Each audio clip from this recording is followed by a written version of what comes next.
on sent notre respiration.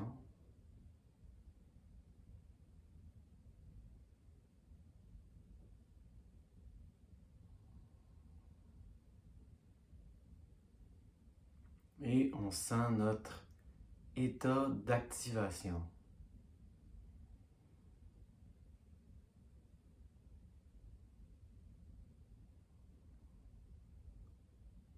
On connecte avec l'état d'activation de notre système nerveux.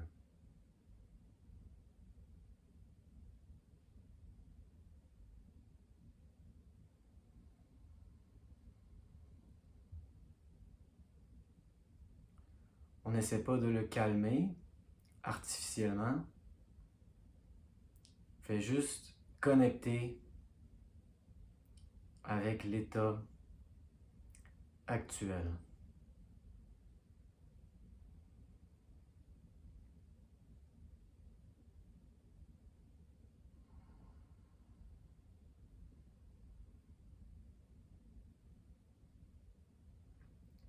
Moi, il est relativement calme. J'ai bien dormi.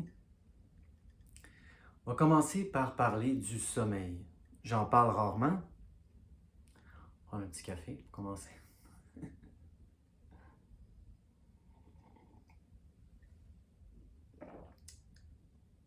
Et moi, pendant longtemps, j'ai presque le goût de dire évidemment, j'ai eu des problèmes de sommeil qui allaient, à un certain point, j'ose le dire, jusqu'à l'insomnie. Il y a des nuits où je n'ai dormi que 1 heure. C'est rare que c'était vraiment zéro. J'ai eu des zéros, évidemment, des nuits blanches totales. Jamais 2 de suite. Lorsque je n'avais pas dormi du tout la nuit précédente, je réussissais parfois à dormir 1 heure ou 2 la nuit suivante. Et là, j'étais content. Ouf, un répit de la douleur, un répit des symptômes. Mais c'était un sommeil troublé, comme vous pouvez l'imaginer, non réparateur. Et donc, il a fallu que je fasse, qu'est-ce que moi j'appelle souvent maintenant, le reconditionnement du sommeil. Et on va commencer par ça. Si vous n'avez pas de problème de sommeil, cette vidéo va quand même être intéressante pour vous parce que justement, on va explorer mes 3 attitudes de façon concrète. L'indifférence, le oui et le non. Et donc comme ça, on va traverser une journée au quotidien. Donc on va commencer avec la nuit. Les problèmes de sommeil, etc. Si vous n'en avez pas, éventuellement, je vais arriver au réveil. Et là, sûrement qu'il va y avoir des points intéressants pour vous. Mais on va commencer par l'insomnie, la difficulté à dormir. Dieu sait que j'en ai eu. La difficulté à dormir. Wow! Et ça, c'est un peu une métaphore du reconditionnement de la douleur en tant que telle. Quelle est la pire attitude à avoir lorsqu'on est insomniaque ou lorsqu'on a beaucoup de difficultés à dormir? Il faut que je m'endorme. Il faut que je m'endorme. Il faut que je m'endorme. Il faut que les symptômes s'en aillent. C'est la pire recette. À chaque fois qu'on dit ça, il faut que je m'endorme, c'est presque sûr, c'est la recette pour ne pas s'endormir. C'est la pire attitude. Et là, différentes personnes ont différentes pensées, mais souvent, les gens en douleur chronique vont se dire, s'ils travaillent le lendemain, c'est « Oh mon Dieu, il faut que je m'endorme, il faut que je m'endorme pour que je sois en forme demain. » La pire recette. Ou si vous êtes comme moi et que vous ne pouviez pas travailler, vous étiez totalement en incapacité, la pensée habituellement est « Il faut que je dorme. » Moins je dors, plus les symptômes sont hauts. Hein?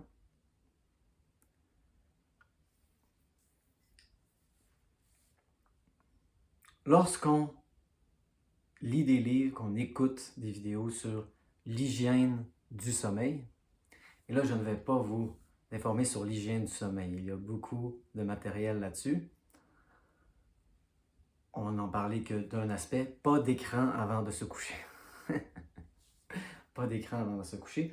Ce qu'ils nous disent, c'est que lorsqu'on se réveille en plein milieu de la nuit, si ça fait plus de, et là ils nous disent différents laps de temps, 5-10 minutes comme ça, 15 minutes, qu'on n'est pas capable de se rendormir, il est préférable de se lever,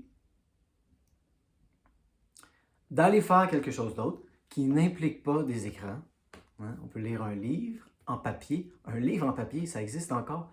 Oui, oui, ça existe encore. Peut-être un livre de reconditionnement de la douleur. Oh! On peut lire un livre en papier, et là, lorsqu'on se sent un peu plus fatigué, on retourne au lit.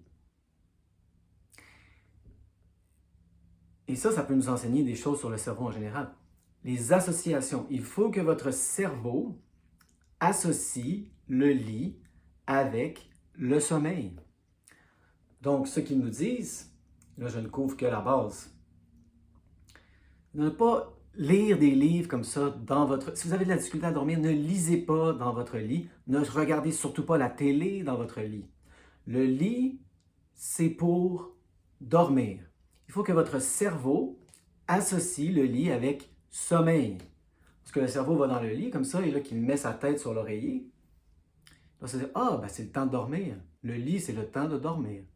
Votre cerveau fait plein d'associations comme ça. Et moi, il y a des longues périodes comme ça en douleur chronique que j'ai passées dans mon lit. Très mauvaise stratégie. Et dans le lit une grande partie de la journée, et là, c'est la nuit. Et là, il faut dire à ton cerveau, c'est le temps de dormir. Ne pas associer le lit avec sommeil. Donc oui, c'est une bonne stratégie de partir du lit, partir même de la chambre, ils nous disent, et là, revenir lorsqu'on se sent un peu plus fatigué, un peu plus épuisé. Donc ça, c'est vraiment la base. Je ne vais pas aller plus profond dans l'hygiène du sommeil. Mais c'est intéressant en termes de neurosciences, si on pourrait dire, les associations que le cerveau fait. Donc moi, ça a été une de mes stratégies, ça. Ne pas me tourner et me retourner dans le lit comme ça et dire « faut que je dorme, faut que je dorme, faut que je dorme ». Aller se distraire. Toujours une bonne stratégie, se distraire. Ça va couvrir dans nos 3 attitudes l'indifférence. Se distraire, oui, c'est sain se distraire parfois. Aller lire un livre. Peut-être un roman qui n'a aucun rapport avec le reconditionnement de la douleur. Moi, j'aime bien lire des livres instructifs.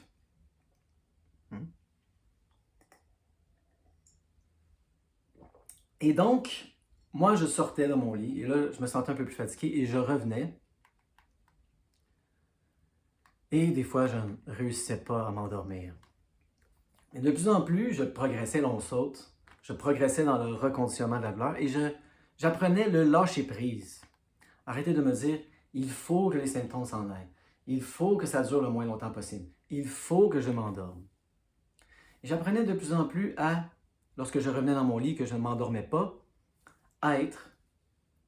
Parce que je faisais des repérages somatiques dans un sens. Moi, j'appellerais ça plutôt de la méditation.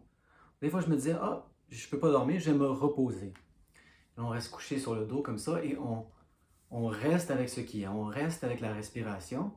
On a peu de temps dans notre monde moderne pour la méditation en général. Donc, je me disais, autant méditer, je ne peux pas dormir.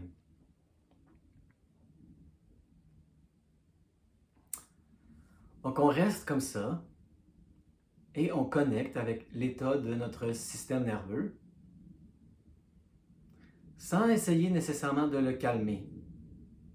Ça aussi, ça peut être un il faut. Il faut que tu te calmes, système nerveux. Il faut que tu te calmes. Calme-toi, là. Non, on connecte avec l'état du système nerveux. Parfois, j'allais faire de l'exercice physique. Il y a une piscine intérieure ici. Et là, moi, j'y allais à toutes les heures de la nuit. Hein. Des fois, j'allais à la piscine, il était 2 heures du matin, 3 heures du matin, 4 heures du matin. Je suis allé à toutes les heures. Là, il y avait une femme, des fois, qui était là à 4h30, 5h. Lorsque j'entrais, elle me fusillait du regard.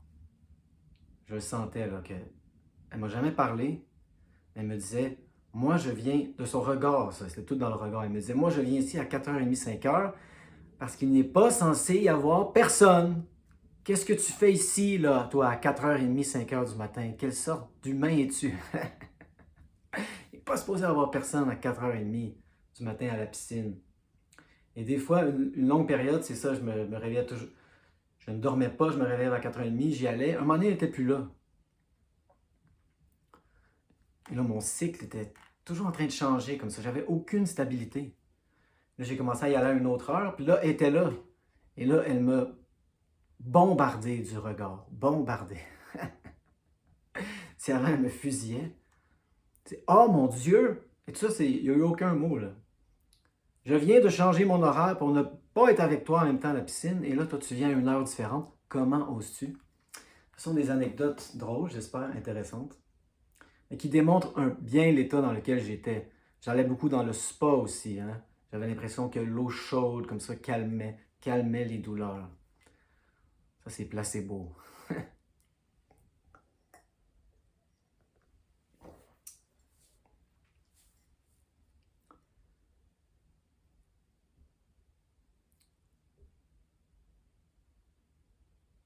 Donc, il a fallu que je reconditionne le sommeil. Ça a été vraiment crucial dans le processus. Mais là, on va prendre un exemple qui est moins relié à l'insomnie. On commence à dormir de plus en plus. Et là, on a eu un bon 3, 4, peut-être même 5 heures de sommeil. 3, 4 heures de sommeil, wow! Quelle belle nuit, hein?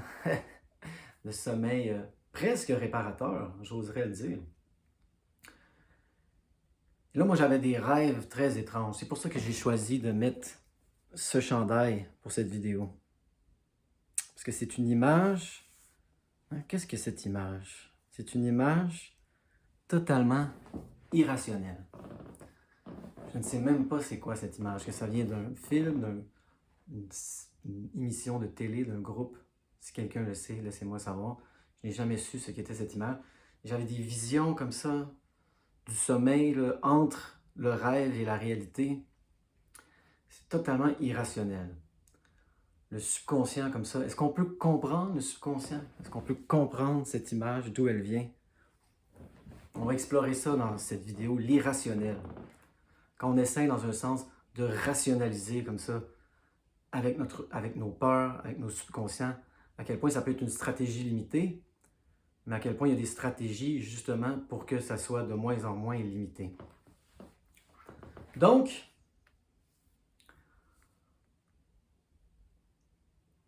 on commence à dormir de plus en plus. On a réussi à dormir 3-4 heures. Et là, on se réveille et les symptômes sont déjà hauts. Les symptômes sont déjà hauts et je me réveille comme ça, je suis terrifié. Ça part bien la journée. Ça part bien la journée. On est à 7, on est à 8. Déjà, je suis terrifié, j'ai peur. Ou même quand mes symptômes ont commencé à baisser, des fois j'avais des bas symptômes en me réveillant, je me réveillais déjà terrifié. Des états de panique, comme ça. Qu'est-ce qu'on fait avec ça? Qu'est-ce qu'on fait? On va focuser principalement dans cette vidéo sur la peur. Qu'est-ce qu'on fait avec la peur? Lorsqu'on se réveille comme ça, déjà apeuré, c'est une bonne idée d'aller dans la stratégie du oui. Oui.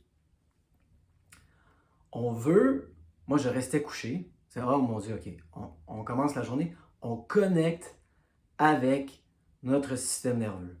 Je me réveille là, on ne parle même pas des symptômes ici, là. Je viens me réveiller, je suis déjà terrifié. Je ne vais pas me lever comme ça et aller tout de suite comme ça à l'indifférence. Là, je vais faire mes toasts, je vais boire mon café, j'ignore la terreur, j'ignore la douleur. Non, je connecte, et là je ne veux pas vous dire une durée de temps. Tout le monde est différent. Moi, je trouve que 10 minutes, pour moi, 10 minutes, c'est un peu court. Demi-heure, 40 minutes, ça commence à être long. 20 minutes, solide, 20 minutes, une demi-heure, je connectais avec ma peur. Je la ressentais. Et là, vous pouvez appeler ça comme vous voulez, un repérage somatique émotionnel. De plus en plus, on explore le concept anglais de allowing, permettre. Peu importe comment vous voulez appeler ça, peut-être que c'est différent, mais ce sont des proches cousins. On connecte avec notre peur. Et c'est ça, lorsqu'on passe à d'autres stratégies, qui va donner de la crédibilité à vos messages de sécurité. Lorsqu'on sort du mode oui, moi j'appelle ça oui, là. Il y a des symptômes, peut-être qu'on fait avec les symptômes, il y a de la peur, on est terrifié. Et là, on connecte avec. Connecte avec la peur. Oui. Oui. Et là, une fois qu'on a passé 20 minutes, peut-être même une demi-heure, peut-être même 40 minutes, je ne crois pas que j'ai déjà fait 1 heure. Donc ça peut être une bonne idée de le faire si vous dormez peu, ou si vous dites, mais moi je travaille, c'est sûr, je n'ai pas le temps et je me réveille souvent terrifié, peut-être mettre votre cadran d'avance. Peut-être faire ça. Parce que c'est ça qui va donner de la crédibilité au cours de votre journée à vos messages de sécurité, le fait que vous avez connecté comme ça avec votre peur.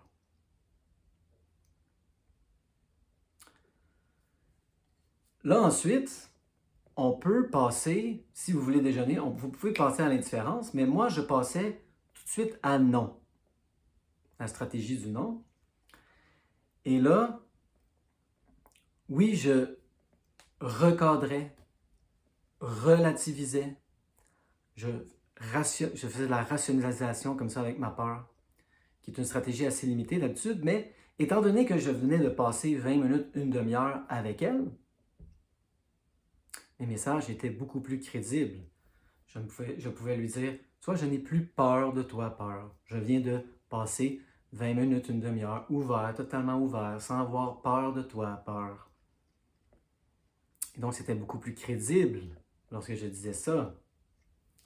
Et là, je passais en mode non. Une des grosses idées qu'il a fallu que j'attaque, moi je peux appeler ça même attaquer, c'était cette fameuse idée que si j'ai moins dormi, les symptômes vont être plus hauts. Et là, je disais non. Je passais à l'étape du non. Ça, c'est l'entraînement du cerveau. Non. J'ai toujours l'image, moi, d'un chien, d'entraîner un chiot. Il y a beaucoup de oui quand on entraîne un chiot. Oui, bon garçon, bonne fille, on les flatte. Il y a beaucoup de non aussi. Non. Ce ne serait pas méchant, non. Méchant. Non, non, pas méchant. Il y a beaucoup de non, non, quand on entraîne un chien. Non. C'était comme ça. Je dis à mon cerveau, non. Si vous vous dites, quand je dors moins, les symptômes sont plus hauts, il y a des fortes chances que votre cerveau crée cette expérience pour vous. Brisez ces anticipations, dites non. Ce n'est pas parce que j'ai moins dormi que les symptômes vont être plus hauts. Arrêtez de faire cette anticipation. Et moi, je prenais des exemples et je disais à mon cerveau, regarde les insomniaques. Ce n'est pas bon pour la santé être insomniaque. Vous pouvez avoir à long terme des problèmes cardiaques, etc. Ça, c'est long terme. Le long terme, pour une nuit, ça ne va pas créer comme ça des gros problèmes de santé, là. Je veux dire, regarde les insomniaques, cerveau. Ils n'ont pas de symptômes comme ça. Ils n'ont pas des douleurs de 8 sur 10 dans les trapèzes, la hanche et les pieds. Donc, j'entraînais mon cerveau. Et ça, j'appelle ça le non. Non, non, non, non, non. Pas besoin d'avoir peur. Et ça, c'est une stratégie très limitée, là, si vous ne venez pas de faire oui, justement, et de passer 20 minutes comme ça avec votre peur. On n'a pas besoin d'avoir peur. Il n'y a rien de brisé, il n'y a rien de cassé.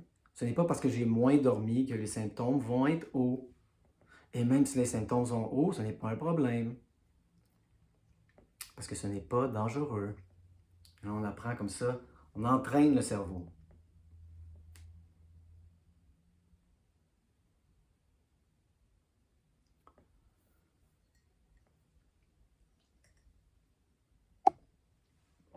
Peut-être qu'on finit son café. Et là, c'est ça, on explique tout ça à notre cerveau en utilisant des stratégies qui vont varier pour différentes personnes, mais qui pourraient tomber dans cette catégorie que j'appelle le non.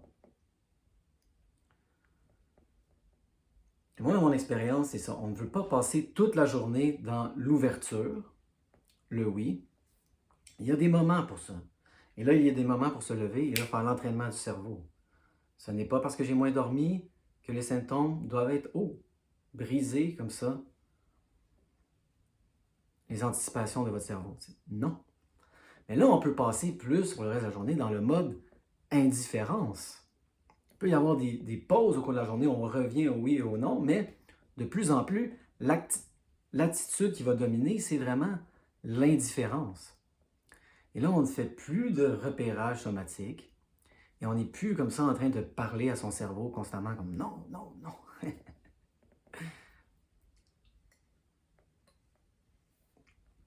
On finit notre café.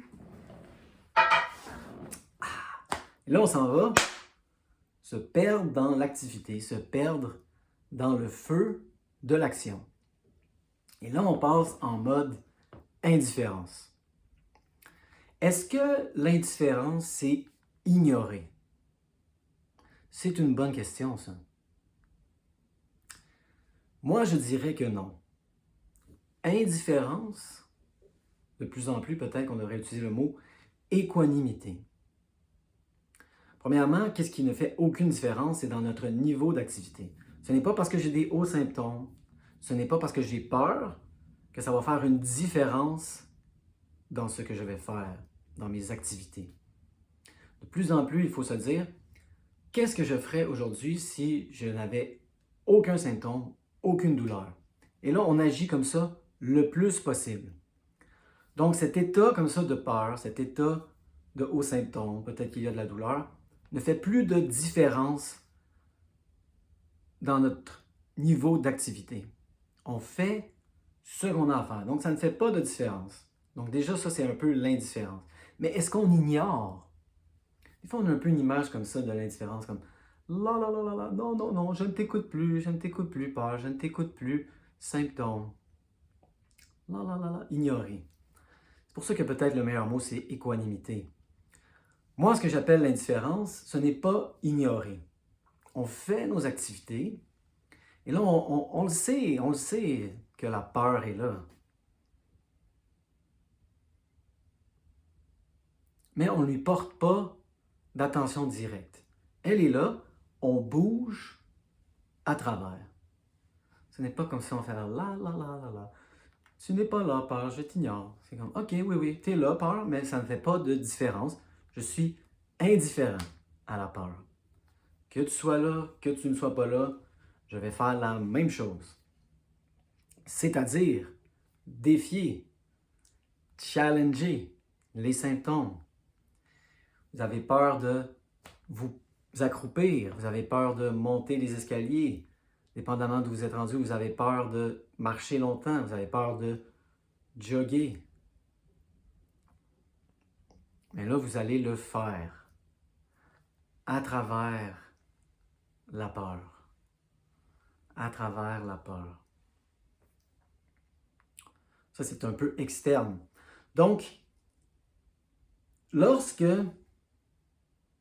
on dit par exemple que l'anxiété est un symptôme de surface, qui cache peut-être d'autres émotions sous-jacentes, la tristesse, la honte, la colère, la frustration.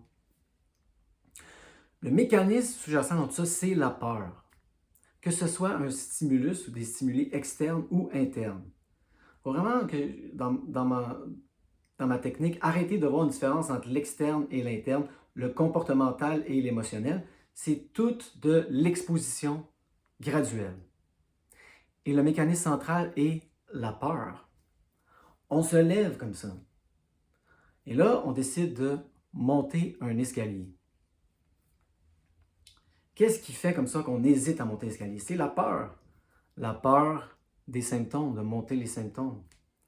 La peur de la peur. On le fait quand même. Vous avez peur souvent dans le douleur chronique de faire de l'activité physique. On apprend à bouger à travers la peur. Et souvent, on voit le comportemental comme ça différent de l'émotionnel, mais c'est la même chose, c'est le même mécanisme. Même si votre anxiété, dans un sens, si on veut l'appeler comme ça, est causée par la tristesse, c'est la peur, votre peur de la tristesse, qui crée une espèce d'anxiété. J'ai peur de monter l'escalier, et lorsqu'il y a une espèce d'émotion monte comme ça, ma colère, j'ai peur. Oh, la colère. Oh, j'aime pas ça, la colère. J'ai peur. Là, vous supprimez, vous réprimez. C'est la peur. C'est la peur, le mécanisme principal. C'est un peu drôle pour moi quand les... Désolé, ça me fait rire un peu quand les gens disent « je n'ai pas peur des symptômes ». Qu'est-ce qui nourrit les symptômes? L'attention et la peur. Donc, il y a une grande place pour l'indifférence. Moi, c'est pour ça que je dis que le repérage somatique, le oui, ne va jamais être, ou peut-être dans certaines périodes, mais dans le processus global, le oui ne va jamais être l'aspect principal. Parce que le oui, c'est porter attention. On porte beaucoup d'attention à ces sensations-là. Ce qui nourrit les symptômes, c'est l'attention et la peur, avec toutes les espèces de catégories sous-jacentes, là, frustration, irritation, agacement. Peu importe comment vous voulez appeler ça. Vous avez peur de faire certaines activités, faire du yoga par exemple. Moi, c'est une des dernières activités que j'ai faites, le yoga. J'allais faire des étirements là, comme ça avec une coach d'étirement. J'avais peur. Oh, j'avais peur. Vous avez peur du yoga? Votre tristesse monte, comme ça vous avez peur. Est-ce qu'il faut apprendre à ne plus avoir peur? Non, c'est ça. Mais il ne faut... Et là, la peur elle-même est une émotion. Donc là, vous avez peur de votre peur. Donc oui, il faut passer des moments. Et là, au cours de la journée, moi, je revenais souvent au oui. Prenez une pause, là, comme ça. Surtout s'il y a des hauts états d'activation. On vient de défier, on vient de challenger, on vient d'aller faire du jogging, on avait peur. On vient d'aller faire du yoga dans le parc, on avait peur. Les symptômes sont hauts, on peut s'asseoir sur un banc de parc et là, faire un repérage somatique, faire du allowing. Oui, oui, oui. On ressent pendant une certaine période comme ça.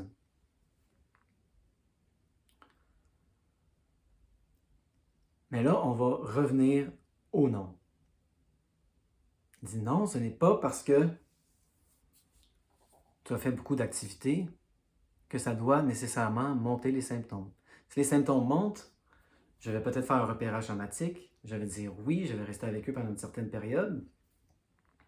Mais là, après ça, oui, je vais passer à autre chose en mode indifférence. Je ne suis pas en train de faire du repérage somatique, allower. Je ne suis pas en train d'entraîner mon cerveau comme un petit chiot. Non, non, non, non, non. Je fais juste bouger, je fais juste ce que j'ai à faire sans ignorer, mais en focusant sur autre chose, mes activités.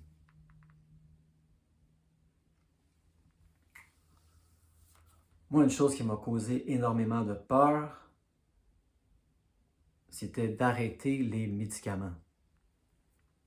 Ça, j'en parle parce que là, c'est ça, on boucle la boucle. Je prenais de l'amitriptyline et l'amitriptyline m'aidait énormément à dormir. Donc à la fin, moi, une de mes peurs d'arrêter l'amitriptyline, ce n'était pas autant que ça influençait la douleur ou ces genres de symptômes.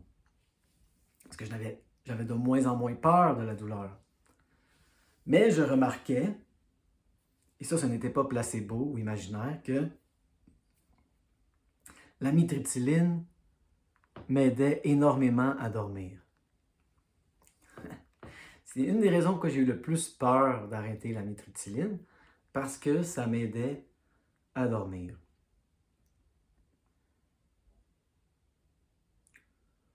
Et j'avais peur de dormir sans l'amitriptyline.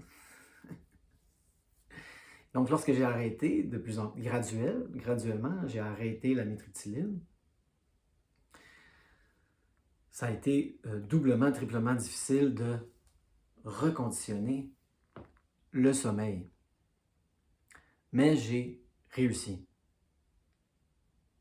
J'ai réussi. Avec persévérance. Et persévérance, ça fait vraiment comme une espèce d'état où je me bats comme ça, avec beaucoup de lâcher prise. Il arrivera ce qu'il arrivera. Je me couchais. Premièrement, c'est ça, je passais de moins en moins de temps dans mon lit. Moi, j'ai déjà été alité. Si vous passez beaucoup de temps dans votre lit, mauvaise stratégie en termes d'hygiène de sommeil. Sortez du lit. Et même si vous n'êtes pas quelqu'un qui passe des quantités de temps énormes dans votre lit, vous avez de la difficulté à dormir, ne mangez pas dans votre lit comme ça. Le lit, c'est pour dormir. Donc, je passais de moins en moins de temps dans le lit. Et là, le moment arrivait. Moi, souvent, je faisais un repérage somatique le soir. Donc, je commençais souvent avec un repérage somatique, surtout s'il y avait des hauts états d'activation. Et ça bouclait ma journée comme ça. Je finissais souvent la journée vers 10h, 10h30, avec des repérages somatiques. J'en parle souvent, surtout laisser venir et laisser aller. Ça, c'est le lâcher prise, justement. Laisser venir, laisser aller, laisser venir, laisser aller. On lâche prise. On arrête d'essayer de contrôler. Des fois, il y avait des 2, 3 sur 10. C'est correct. Des fois, il y avait des 7, 8. C'est correct. Des fois, j'avais peur. Il y avait de moins en moins d'amitriptyline. J'avais peur. Est-ce que je réussirais à m'endormir? C'est pas grave. C'est pas grave si je dors pas ou peu. Je vais me coucher dans mon lit et je vais me reposer. Je vais focusser sur ma respiration. Je fais un repérage somatique au début, mais je passais un peu, j'avais de la difficulté à m'endormir, du mode repérage somatique à méditation. Juste rester avec la respiration, c'est tout. Sans agenda.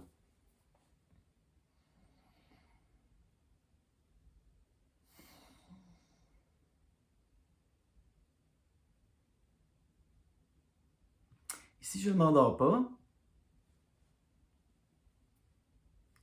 ce n'est pas grave. Et si j'ai des rêves étranges comme ça, avec des dieux à tête d'oiseau qui mettent des couteaux dans le pied d'un homme nu, ce n'est pas grave. C'est intéressant, non? C'est intéressant, le subconscient. Ça, il y a des choses qui émergent. Pas besoin de questionner toujours qu'est-ce que ça veut dire. Fait juste, s'il y a des images qui montent, on les admire, on les apprécie. Ah, tiens, d'où ça sort tout ça? Il y a des émotions, des sensations, ça remonte. On les sent, sans jugement.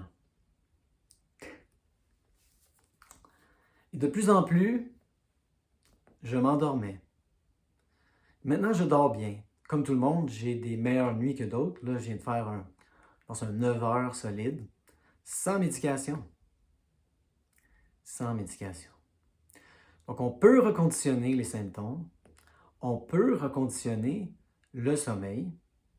Il faut vraiment questionner de plus en plus les associations que votre cerveau a fait. Moins de sommeil égale aux symptômes. Moi, c'est une des choses que j'ai le plus attaqué comme ça. Non, non, non, non, non. Donc, en conclusion, oui, c'était un exemple comme ça au quotidien de mes 3 attitudes. Je trouve que ces 3 attitudes représentent un portrait plus global de ce que j'ai absorbé dans toutes les chaînes. Certains mettent plus d'emphase sur un que sur l'autre. Moi, je vais le répéter, ultimement, où j'en suis arrivé, c'était avec l'indifférence qui dominait. L'indifférence, ce n'est pas ignoré. Les symptômes sont là, la peur est là, on le sait. Mais ça ne change rien à notre attitude, à nos activités. On bouge avec. Bouge avec.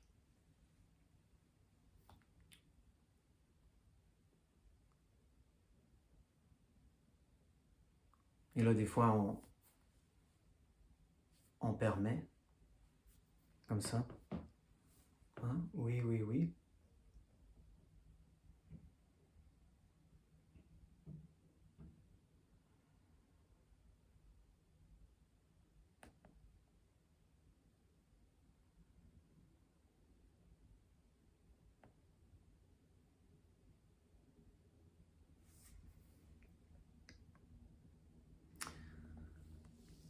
Mais des fois, il y a une place pour le non aussi.